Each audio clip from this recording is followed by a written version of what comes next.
When we are separated from our jobs, we do lose our title, and there is a real emotional connection associated with our title. It's who we have been, and we need to figure out what is obvious to almost everyone else, that we never were our title, that we are always more than our title. So that mind shift in itself is hard. But the things that continue are our experience, our skill set, and our knowledge base.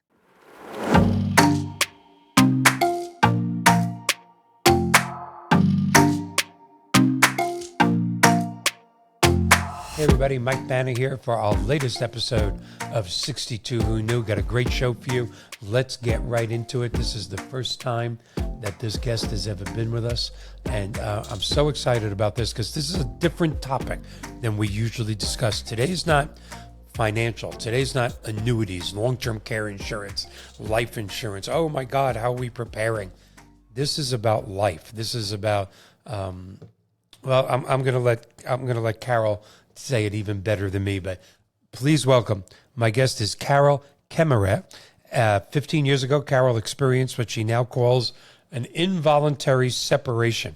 For nearly 2 decades, she served as trusted marketing communications consultant to a Fortune 500 global medical advice company, crafting the message behind worldwide product launches. When that work ended, before she was ready, she faced a choice. She'd have to have treated that moment as the end of her career or as a strategical pivot. And boy, did she pivot. Welcome, and thank you so much for being here, Carol. I'm delighted. Thank you so much, Michael. I already gave you the big compliment. We'll send the viewers to it later. Carol posted an article. We'll post it on our website yesterday. You don't build the lighthouse during the storm. And the title was great. The article was incredible. We'll post it on my website so people can read it. But that's just an example of what Carol's going to bring us today. Because we are living longer, I mean, what you do fits into 62 Who Knew so well. People are either having to change careers in their 50s or 60s. Maybe they want to. Maybe they're being forced into, like you were. But it's not for 5 or 10 years anymore. It's for 20, 25, 30 years. And that's what you specialize in helping people do. So please tell us a little bit more about yourself. And really and truly, thank you for being here. This is new for us. It's a different way to go for 62 Who Knew. And I hope it's your first time of many here. Hope so too. So I work with senior level people who have had an inflection in their career. Sometimes they need to leave because they just have no joy in their career. Sometimes they find themselves on the wrong side of the door without planning. And we live so much longer. We can't afford to just retire and be done sometimes. So I take people through a process to help them understand, how do we capture all the things that we've done to move us forward in the direction that we choose next. We can't always control the end of a position, but we can sure control what we do in our next chapter. And that's what I wanted to talk to your audience about today.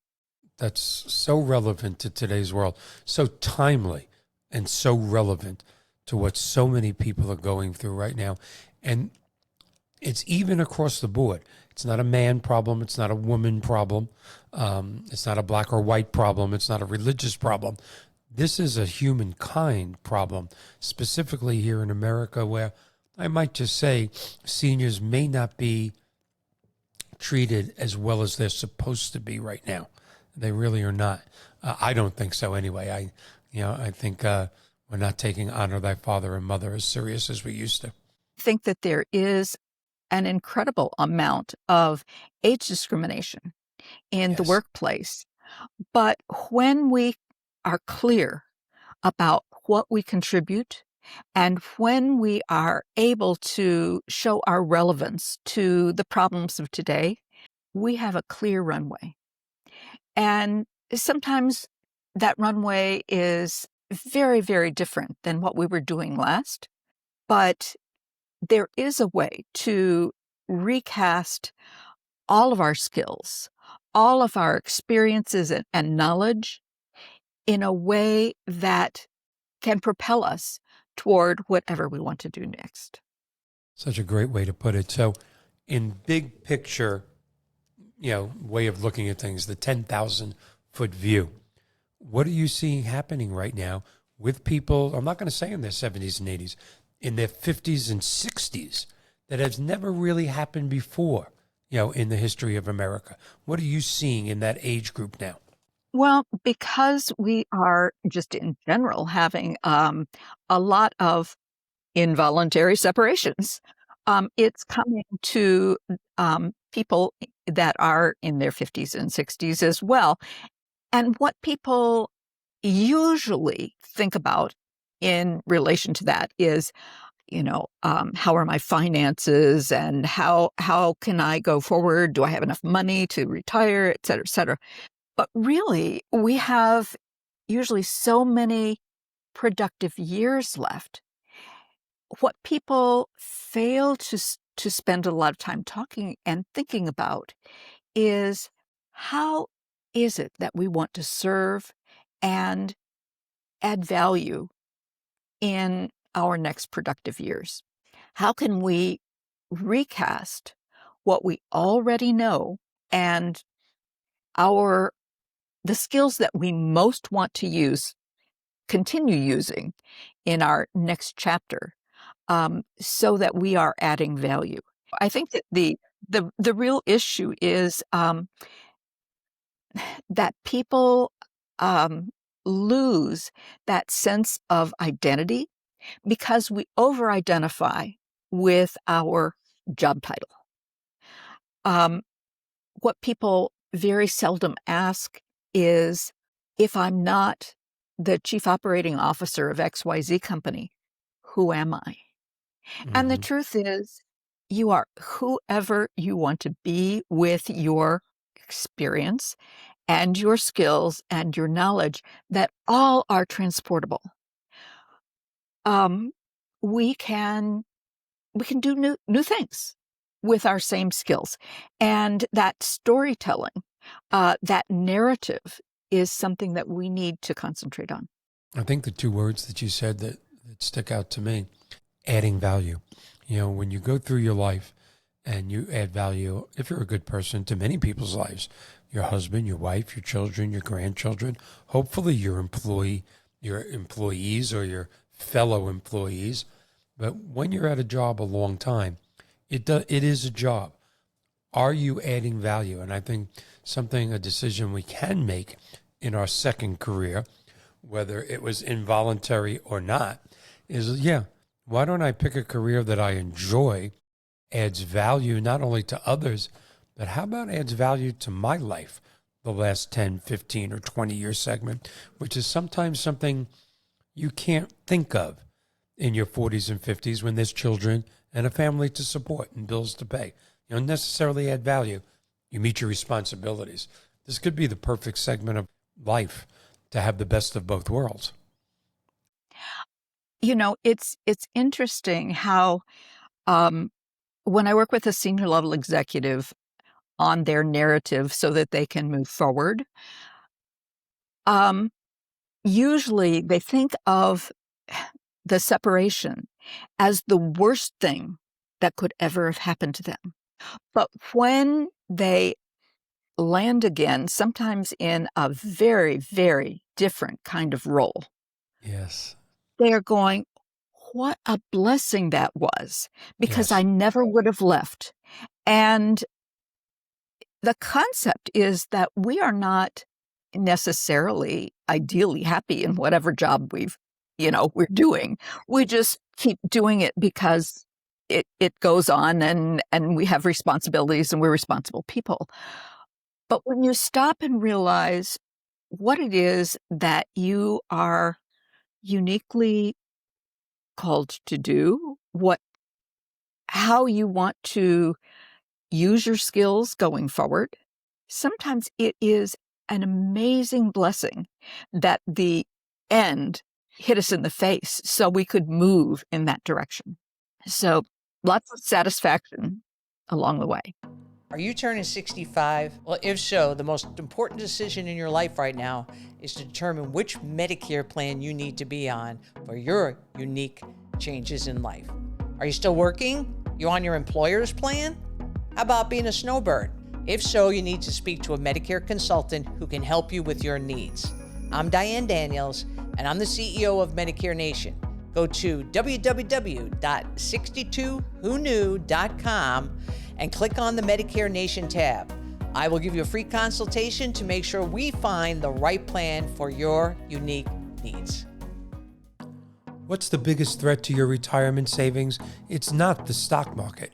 It's the cost of long-term care. Home care, assisted living, or nursing facilities can drain your life savings in just a few years. That's why long-term care insurance isn't a luxury, it's a necessity. It protects your assets, preserves your independence, and gives your family peace of mind. Don't leave your future to chance. Visit 62whoknew.com and start planning the retirement you deserve. Isn't it amazing that we do learn through life as we get older? Some of the best changes, some of the most wonderful things have been forced upon us. We didn't want it. We were scared to death of it. And it turned out the best thing that ever could have happened. I'm going to hit you with a trick question because I don't know if anyone's ever asked this to you before. But it just struck me because I was brought up, in a, if there's a such thing, an upper income neighborhood. We weren't wealthy, but my dad worked for a living. I mean, worked hard for a living. And is there a place, what we talk about the CFO or the CMO or the president that is ousted at a certain age? I'm going to ask your opinion on something and tell me if anybody's ever asked this. What about the guy that's been a bus driver for 40 years and is now asked to leave at 60? And he's been taking care of his children, generations of children for 40 years. What about people like that? The school teacher who, my God, who affects more people in a lifetime than a school teacher? The policeman. I guess I'm asking the everyday workers, not the C-suite, but the everyday workers. Do you ever work with people like that who say, I know I've got so much more to give, but what do I do now? So I would say that I have some services that are available to those people. I have my book, LinkedIn for the Savvy Executive, that is very practical and can point people toward that. My one-on-one consultancy is directed at the people that I relate to best, which are senior level people. Mm-hmm. But the framework that I use is something that I can share, and it's called Kaleidoscope thinking. Anybody can use this philosophy of kaleidoscope thinking. So when we are separated from our jobs, we do lose our title, and there is a real emotional connection associated with our title. It's who we have been, and we need to figure out what is obvious to almost everyone else, that we never were our title, that we are always more than our title. So that mind shift in itself is hard. But the things that continue are our experience, our skill set, and our knowledge base. And if you think about each of those things as the little glass crystals in a kaleidoscope, Mm-hmm. you realize that when you give it a little twist, a new picture appears.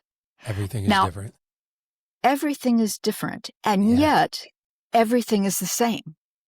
We're still using at least part of that skill set that we developed, at least part of that knowledge base that we have, at least part of um, the whole way that we think about ourselves.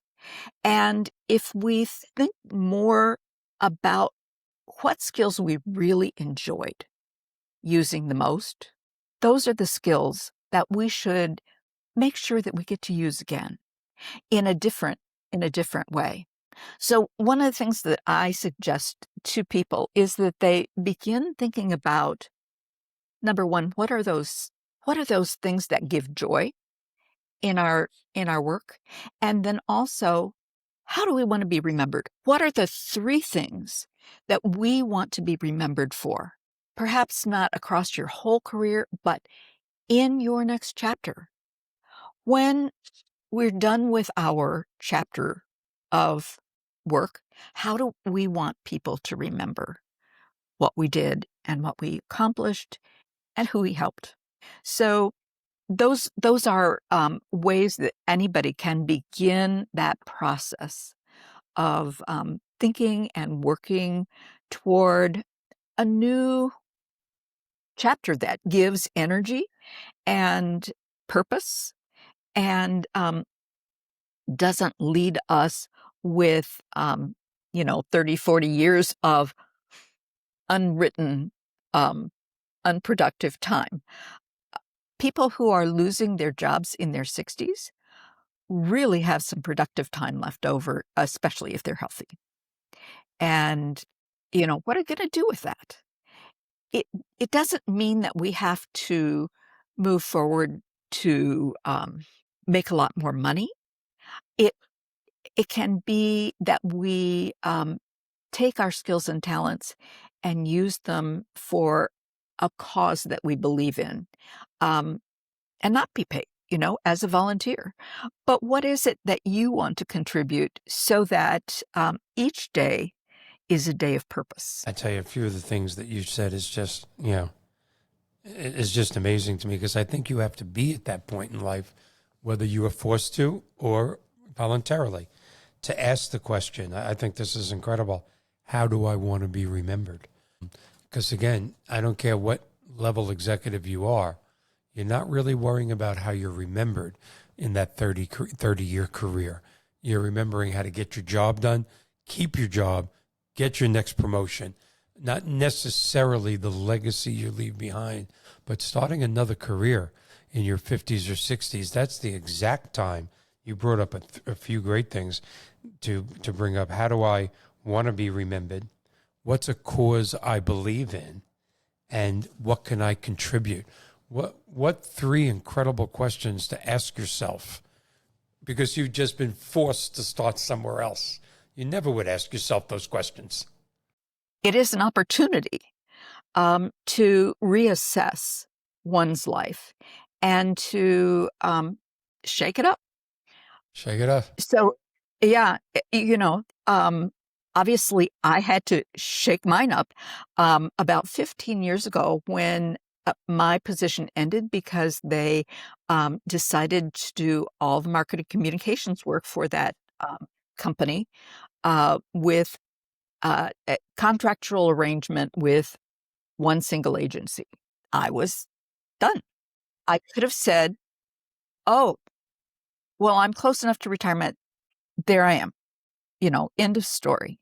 But I really wasn't ready to stop. And so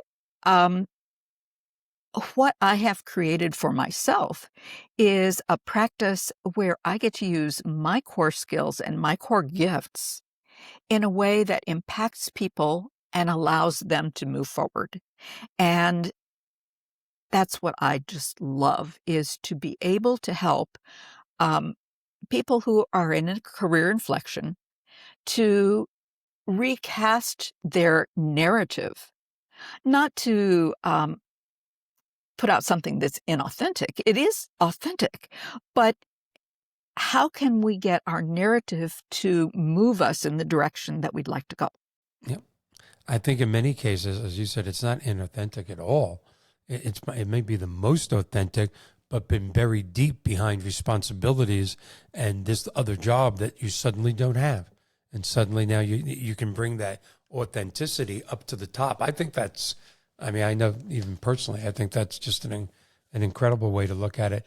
I'm going to ask you one other question though, to see if, because this has been a big part of what I've learned as I've done 62 Who Knew over the years. Do you see this being maybe a bigger problem for women in their 50s and 60s? And I'm going to go with a part B on that question, because there's something going in this country the last few years, and we've had guests on the show, a phenomenon called gray divorce, people getting divorced in their 50s and 60s, where people are starting their whole life over again, not just career, but personal life, everything. And we've had many experts, many New York Times bestselling authors on the show. That starting over in your 50s and 60s, there are still a lot more roadblocks for women than there are for men. Are you finding that with your people, with your clients? You know, I think that women do have a hard time in advancing in um, in any position, any corporate position. I did some research this past year on senior level women and their career trajectories. And what I'm looking at is I asked a question. Have you ever been told that you were too indispensable, overcompetent to be promoted? And 43.6% of the people in my survey said yes. What happens with women is they get to a fairly high level right before vice president or the C-suite, and they get to do the work of people that have that title, but they don't get the title. And Yes. that is important to know, having nothing to do with the divorce, just in general. In general, yes. Women do have a hard time climbing to the highest levels of a corporation. And so a lot of women go the entrepreneurial route. They opt out. And when they opt out, they take with them the hope of all the women in the corporation who remain. You know, Oh, if you see somebody right up against that line and you know that they should be next in succession and they don't get picked and instead they leave, crushing. it is. It is. And so that's something that is important to me and that I am going to be digging into more as the year goes. I think that's super important. Yeah, well, wow. That really hits the nail on the head. That is crushing to the people that remain behind. It truly is. Yeah, and it's ridiculous that in 2026 we're still dealing with this. Absurd. It is frustrating. And it does not bode well for top leadership of corporations in general if women have an extra hard time getting to the top levels. You know, we need the diversity of genders at the top to have decisions that make sense. Men and women do think differently, and to cut out a whole group is Absurd. It's not good business, let alone being wrong on a moral and ethical scale. It's not even good business. what my research indicated was that it is not a competence problem at all on the behalf of women, but rather a visibility issue. Women get so responsible; they've got their nose down and they're doing what it is that people ask them to do, and over and above, and packed down and overflowing. But they don't lift up their heads to talk about what they have done, to claim what authority they would have if they just documented it. Exactly. So that's part of what I do when I work with someone. For millions of Americans, the greatest asset they own is their home. Yet most of that equity sits locked away, unused. What if there was a way to unlock your home's value without debt, without interest, and without monthly payments? Introducing Chiefs, converting home equity into financial success. A revolutionary strategy that lets you turn a small piece of your home's equity into cash you can use today to protect your retirement tomorrow. Visit 62whoknew.com to learn how Chiefs can fund long-term care, annuities, life insurance, or lifestyle goals. As we live longer than any generation before us, one question becomes more important than ever. Will your income last as long as you do? On the 62 Who Knew podcast, we dive deep into the strategies that protect your future. And at the center of every strong retirement plan is guaranteed income. Annuities create income you cannot outlive. They provide stability, protection, and peace of mind, no matter what the market does. Visit 62whoknew.com and start planning the rest of your life today. You know, as much as I'm sure it's not a lack of confidence on the women's part, I am that sure that it is a lack of confidence on the men directly above them who are worried that when the women rise to that level, they're going to make them look bad. It's a lack of confidence on the men above them. That's what it is. I mean, it's, you know, if we're going to call a spade a spade. And before we go to the next question, again, those two little letters that are creeping into everybody's conversation, I think what you do, again, is so timely, so relevant. But I think AI is going to cause you to be in such high demand that you better be ready to expand or clone yourself, because I think people involuntarily of all ages, but especially 50s and 60s, with the AI revolution, they are all maybe going to need to pivot, to use your word, and they're going to need to pivot really bad, really hard. Well, you know, one of the good things about that is that they have a lot of experience behind them. And if they can see themselves clear to moving beyond resume thinking of how do I get another job just like the one that I'm leaving or had to leave, and start thinking about how can I use the gifts and skills that I have in a way that brings joy to me. People who are 50 and 60 have a lot of things that they could trade on. Right. Well, if there was one, I mean, there's so many, but if there was one concrete thing someone listening today could do right now, this week, to prepare for a pivot, even if they're not sure it's coming, but it's in the back of their mind, what's going on here? I may have to pivot. Maybe they don't know that word yet, you know, but what would you say to those people? It's not quite here, but it might be in their future. So, two things. One is that even though your job may feel solid, change is all around us. Change in leadership of your company, change in the economy, change in the world with AI. And so what I would recommend is that people spend some time this week thinking about what are those 3 things that we'd like to be known for. Just let that sink in.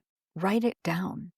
The first time somebody asked me about the 3 things I wanted to be known for, well, I wanted to be known for 6 because I was so special. But the problem is that when we want to be known for 6 things instead of 3 things, we actually don't make our point. We don't stick. 3 is always memorable. People remember things in groups of 3. And so if you limit your talking points, the 3 things that you want to communicate in your narrative, that will stick so much more clearly. And clarity removes anxiety. And so when I work with people, that is a huge, huge benefit of working with me, we really start with, what do you want to be known for? It's a hard question. It is a very hard question. Many people don't know the answer. And sometimes you're forced into an answer. And as we said earlier, sometimes that answer you're forced into is a blessing. It really and truly is. So I just asked you a question of somebody who thinking that they may have to prepare one day for a pivot, but they're not sure, but they should start mentally preparing. Now we're going to go with the big question to our listeners who are thinking, oh my God, this is me.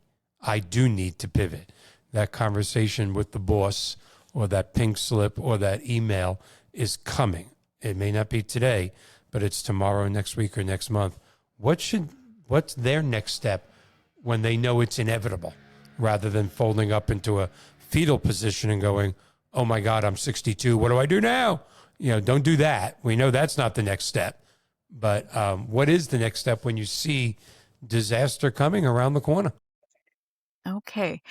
Well, a very first and easy step is to read my book, which is an award-winning bestseller. It's called LinkedIn for the Savvy Executive: Promote Your Brand with Authenticity, Tact, and Power. And it's available in the second edition now. It is available through my website, and that is Carol Kaemmerer, all smashed together, .com. And so if you order from my website, you always get a author signed book. And it's available that way to anybody in the US. You can also, of course, get it from Amazon. And especially those people who are not in the US, that's what I recommend. Beyond that, if you are serious about considering help in crafting your messaging so that you can move forward in your next step, on my website, carolkaemmerer.com, you can also schedule a meeting with me.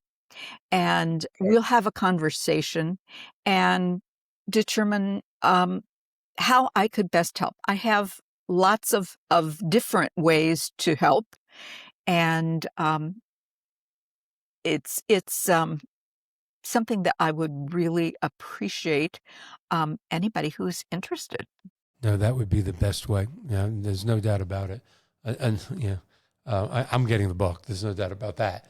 I had to pivot 3 years ago when my beloved career that I had for 40 some odd years, because of interest rates and COVID and a mortgage banker.